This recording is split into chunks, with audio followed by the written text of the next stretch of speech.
Hi guys, welcome back to my channel. If you're new and you're stopping by for the first time, welcome.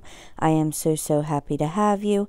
If you love Dollar Tree, farmhouse, and budget decor, then you definitely come to the right place. Stick around by clicking the red subscribe button and then tapping the bell and all to be notified every single time I upload. I want to be daring, baby, dance the night away. I let my head down if I want. To start off, I just had these two beware signs back from Halloween from Dollar Tree. If you can't find these beware signs, all you need to do is they have some long ones for Valentine's Day right now, and you can pick a few of those up. They would work just fine. So of course this glitter drives me nuts, so I just went ahead, I vacuumed all the excess glitter off first, and then I just took a sanding sponge and sanded the rest of it off. So I had these faux wood blinds left over, and I wanted to get rid of them and use them up. If you don't have these, which you can find these at Goodwill, I see them there for really cheap all the time, but all you need to do is just cut up some foam board into strips and that would work just fine. So I just measured where these faux wood blinds would end. I made a mark, and then I just took a razor, like a pocket knife or utility knife, and I just scored those lines until I could just bend it over and break the ends off. And this is really easy to do, you guys. It doesn't take much to do this at all. So once I have all the ends cut off, I go ahead and take some large popsicle sticks. You can find these really cheap at Walmart. I have a bunch of them. I actually found a bunch at like Lowe's for $1, and but again, you can find them anywhere and they're really cheap. But I just go ahead, use some hot glue to glue both of these signs together, and I did this all the way to the end. After I had these all put together, I then took my favorite brush. These are linked down in my Amazon favorites, and some white Waverly chalk paint, and I just give this a good thin coat. This is just because the faux wood blinds have holes where the strings were, and I didn't want this brown to show through. So just paint it white, very thin coat, let it dry. Next, I take my faux wood blinds. I lay them out so that way I can see exactly where they're going to go, just so that way they're straight, and where the strings went, I wanted to make sure that those holes lined up perfectly, just so that way it didn't look funny. Once I had them laid out where I wanted them to go, I take some hot glue and glue them down onto this board. After I have these all glued down, I then start with my pots. Now I got these 3-pack of pots from Dollar Tree, and they're not very thick plastic. They're actually pretty thin. Just take my scissor up one side, cut it. I then kind of put my scissors across the bottom just to see where half would be, and I just kind of eyeball it. You don't need to mark it or anything. You're not going to be able to tell once they're up on this piece of decor anyway, but the bottom was kind of tricky to cut, so I just kept at it, and eventually it just kind of popped apart, if that makes sense. But you can see here that I was having some trouble, but in the end I did get it, and it really wasn't that hard. It probably looks more hard than it was, but I did that to 2 so that I had 3 halves of the pots. It was really cold and windy here when I did this, so I was going to take it outside and spray paint it, but I didn't want to risk you know, the spray paint going everywhere. So I did just have this sterling silver paint, and I went ahead and painted all 3 of these half of pots. So while those are drying, we're going to work on the frame. Again, this is nothing new, you guys. I've done this on previous projects. You just take these square dowel rods, and these are also linked in my Amazon favorites because I use them for everything, but you just mark where you want your frame to stop, and then you mark the other piece. You put a little line on each longer side, and then you'll take the middle piece where those marks are, so that way you know how big you need to have your middle piece. You then put another piece right next to that because it's going to be the same on both sides. Mark it, and then you cut them all. I have a little tiny saw that will also be linked down below. I love this thing. You can use it indoors because it doesn't create a lot of dust, and it's perfect for little projects like this. Once I have them cut, I just sanded the edges because they splinter a little bit. And I have this little tiny sander. I love this too. I got this from Walmart in the tool section. I then go in with my favorite Jacobine stain. Again, nothing new. I am a creature of habit, so I don't know about you guys, but this is my favorite stain. It goes with my decor, so that's why I continue to use it. So when I stain, I just put some gloves on. I use a paper towel, and I always like to do the edges first because the edges need more stain to get soaked in because they're more rough than the sides are. And then I go in on the sides and I stain all the way around the dowel rod. Now, I know everybody has their own way of staining, so stain how you want to stain, and I'll stain how I want to stain.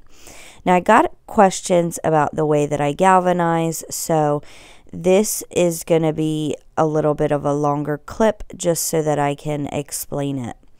So I have this natural sponge. I also got these from Walmart. I have elephant Waverly chalk paint as well as white Waverly chalk paint. So I dab it in the cap. I then dab most of the excess onto, this is just a piece of parchment paper. That's a tongue twister. And I just dab it off. You can see that last dab that I did. That was the look that I was going for. And then you just literally dab it all the way around the piece that you want, not covering it completely. All you're doing is just toning down that silver. After you have your elephant sponged on, you go in with a little bit of white. You don't want to do as much white as you do the elephant color because the white gives you that galvanized look, but you don't want too much of it, if that makes sense. I can probably show you better than I can tell you, but I will just let this clip play. That way you can see exactly what I'm doing.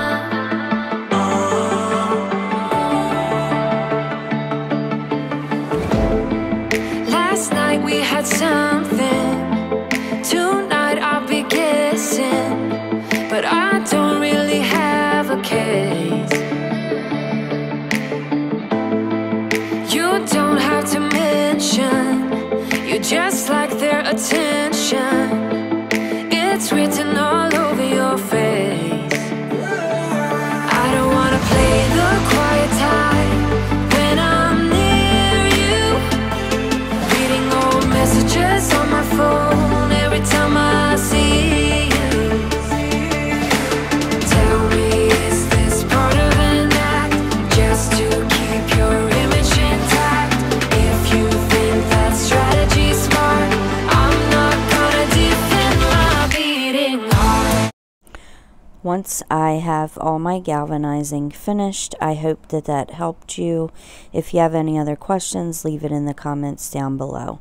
But I knew that I didn't really like the design around the edge, so I had this burlap I don't know what you want to call it, but it's just a natural ribbon, and I thought that it would look really good against this faux galvanizing. So I did just take a few pieces. I measured to make sure that it was long enough. I pushed the edge or the end around the edge. I then just glued the middle part around, just so that way it would stay with this curve right here. It didn't want to stay in place, so I did just put a little tiny bit of hot glue just so that way it would stay. I then pushed the other edge around, hot glued those down. Really, you don't even need hot glue for the edges because this is wired ribbon. It stayed really nicely, and I did that to all three. I also just made 3 simple bows out of the same fabric. I then, of course, always forget to do my edging before I add the ribbon, but no big deal. I take my natural bristle brush into some ink Waverly chalk paint, or you can use black acrylic paint, whatever you have on hand, and I just go around the edges with some dry brushing, and this just gives the illusion that it is real galvanized metal. Usually galvanizing metal or galvanized metal has that shadow around the edges, so I really like this effect, but again, as always, this is your preference. I then take my bows and I just glued them in the middle, because when I glued down this ribbon, you can see that it kind of had some bubbles in it, so I definitely wanted to cover that up. Plus, I thought that these bows would look so cute, and I'm really happy that I did go ahead and put bows on these. After I have all my bows glued down, I take 2 sawtooth hangers. This is a fairly bigger piece, so I knew that just one probably wouldn't do the trick.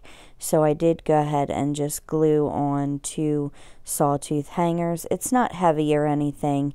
It's just wide, so I mean, I'm sure maybe one would work, but just to be on the safe side, I added 2. Both, I have a big pack of hangers. Those are also linked down below.